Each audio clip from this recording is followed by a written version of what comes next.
Welcome to the Dark Files. अमेरिकी special forces Venezuela की राजधानी कराकास में एक ऑपरेशन करती हैं। फिर साल 1999 में वेनेजुएला की राजनीति में एक ऐसे शख्स की एंट्री हुई जिसने इस रिश्ते की पूरी कहानी ही बदल कर रख दी। अमेरिकी स्पेशल फोर्सेस ने जमीन पर उतरकर मादुरो को पकड़ लिया।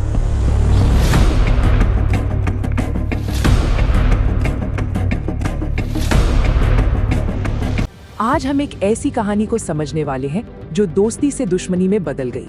ये अमेरिका और वेनेजुएला की कहानी है, जहां एक सदी पुरानी पार्टनरशिप आखिरकार टूट गई और बात सीधे मिलिट्री एक्शन तक पहुंच गई। तो चलिए इस पूरे मामले की शुरुआत एक बहुत ही सीधे से सवाल से करते हैं।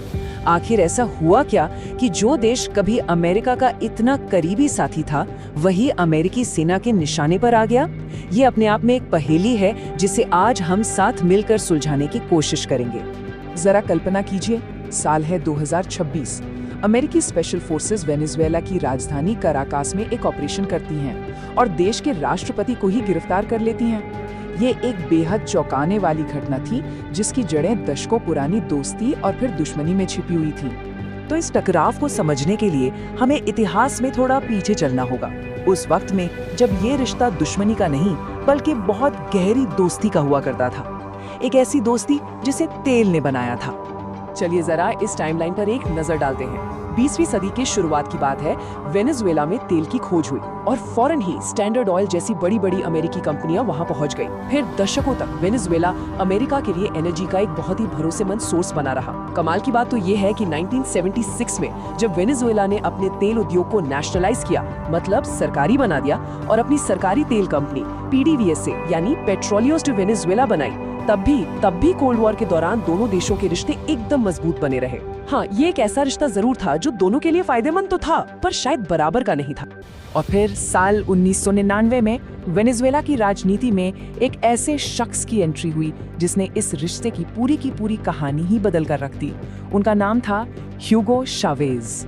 शावेज बोलिवेरियन क्रांति का नारा देकर सत्ता में आए थे।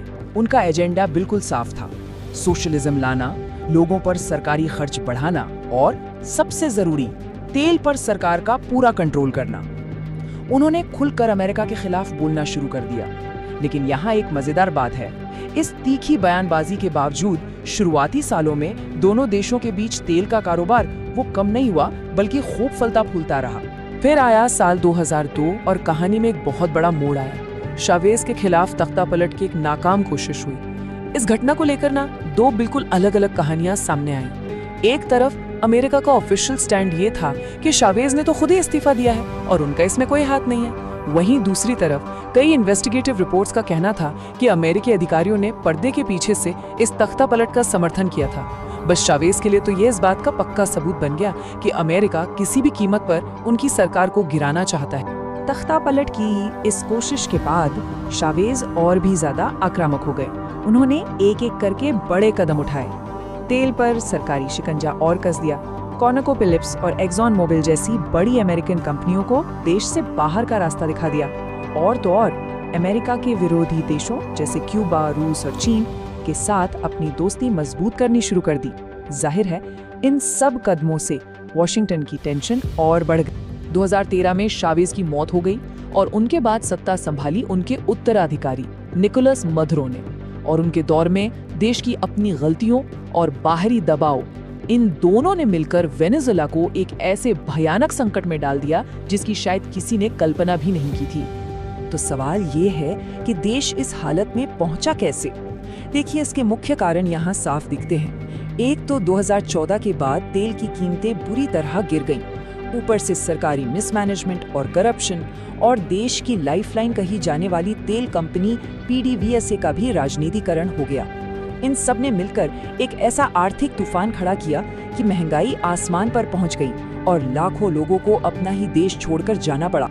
अब जैसे जैसे वेनेजुएला के हालात बिगड़ रहे थे, अमेरिका ने भी प्रतिबंधों का शिकंजा कसना शुरू कर दिया। ओबामा एडमिनिस्ट्रेशन ने कुछ अधिकारियों पर टारगेटेड सैंक्शंस के साथ शुरुआत की, लेकिन ट्रंप एडमिनिस्ट्रेशन के आने के बाद ये प्रतिबंध बहुत ज्यादा सख्त हो गए। पहले तो वेनेजुएला के लिए अमेरिकी फाइनेंशियल मार्केट्स के दरवाजे बंद किए गए और फिर 2019 में तो उसकी तेल कंपनी PDVSA पर एक तरह से पूरी की पूरी पाबंदी ही लगा दी गई। तो एक बड़ा सवाल ये उठता है कि इन प्रतिबंधों का असल असर क्या हुआ। इस पर भी अलग अलग राय है। कई अर्थशास्त्रियों और ह्यूमन राइट्स ऑर्गेनाइजेशंस का मानना है कि देखिए, संकट की असली जड़ें भले ही देश के अंदरूनी कुप्रबंधन में थी, लेकिन अमेरिकी प्रतिबंधों ने आम लोगों की तकलीफों और दर्द को कई गुना बढ़ा दिया। और अब कहानी अपने सबसे अहम मोड़ पर आती है। ये वो दौर था जब सालों से चल रहा ये ठंडा संघर्ष एक असली सैन्य टकराव में बदलने की कगार पर पहुंच चुका था। साल 2024 आते आते तनाव अपने पीक पर पहुंच गया। एक तो देश में विवादित चुनाव हुए, जिसके नतीजों को अमेरिका और उसके सहयोगी ने मानने से ही इनकार कर दिया। फिर ऊपर से वेनेजुएला ने अपने पड़ोसी गुयाना के साथ एक तेल समृद्ध इलाके को लेकर पुराना सीमा विवाद फिर से छेड़ दिया। बस यही वो चिंगारियां थी जिन्होंने अमेरिका को सीधी कार्रवाई के लिए एक तरह से वजह दे दी। अमेरिका अब कितना सीरियस था, इसका अंदाजा बस एक रकम से लगा लीजिए। $50 मिलियन, यानी $5 करोड़। ये वो इनामी राशि थी जो मादुरो की गिरफ्तारी तक ले जाने वाली किसी भी जानकारी के लिए रखी गई थी। और इसी एक कदम ने एक राजनीतिक लड़ाई को एक क्रिमिनल मैनहंट में बदल दिया। लेकिन सवाल यह है कि क्या अमेरिका कानूनी तौर पर ऐसा कर सकता था? इसका जवाब मिला एक शब्द में, नार्को टेररिज्म। अमेरिकी प्रोसिक्यूटर्स ने इसी कानूनी फ्रेमवर्क का इस्तेमाल किया। इसके तहत मादुरो और उनके करीबियों को राजनीतिक नेता नहीं, बल्कि एक इंटरनेशनल ड्रग्स और आतंकी सिंडिकेट का सरगना बताया गया। इससे हुआ ये कि सैन्य कार्रवाई को एक राजनीतिक दखलंदाजी के बजाय एक एंटी क्राइम ऑपरेशन के तौर पर सही ठहराना आसान हो गया। और बस इसी कानूनी आधार पर ऑपरेशन एब्सोल्यूट रिजॉल्व को हरी झंडी मिल गई। पहले काराकास पर हवाई हमले हुए और उसके बाद अमेरिकी स्पेशल फोर्सेस ने जमीन पर उतरकर मादुरो को पकड़ लिया। अब तैयारी का लेवल सोचिए। फोर्सेस ने इस ऑपरेशन की रिहर्सल मादुरो के सेफ हाउस के एक फुल स्केल रेप्लिका यानी हूबहू मॉडल पर की थी। तो इस पूरी कहानी से आखिर क्या समझा जाए? देखिए, जैसा कि ऐसे मामलों में अक्सर होता है, इस पूरे संघर्ष को देखने और समझने के दो बिल्कुल अलग अलग नजरिए हैं, दो अलग अलग कहानियां हैं। यहाँ पर ये दोनों नजरिए एकदम साफ साफ दिखते हैं। एक तरफ है अमेरिकी कहानी, जिसके मुताबिक ये सारी कार्रवाई लोकतंत्र को बचाने के लिए, नार्को टेररिज्म से लड़ने के लिए और इलाके में स्थिरता बनाए रखने के लिए की गई। और दूसरी तरफ है वेनेजुएला और दूसरे आलोचकों की कहानी, जो इसे तेल पर कब्जा करने की जंग, देश की आज़ादी पर हमला और इंपीरियलिज्म यानी साम्राज्यवाद का एक नया रूप बताते हैं। और ये पूरा विश्लेषण हमें एक बहुत बड़े और शायद एक मुश्किल सवाल पर लाकर छोड़ देता है। सवाल ये है कि जब कोई देश दुनिया के सबसे बड़े तेल के भंडार पर बैठा हो, तो क्या उसकी किस्मत और उसकी नीतियां सच में कभी उसकी अपनी हो सकती हैं, या फिर वो हमेशा बड़ी बाहरी ताकतों के खेल का मैदान बना रहेगा? इस पर विचार जरूर कीजिएगा।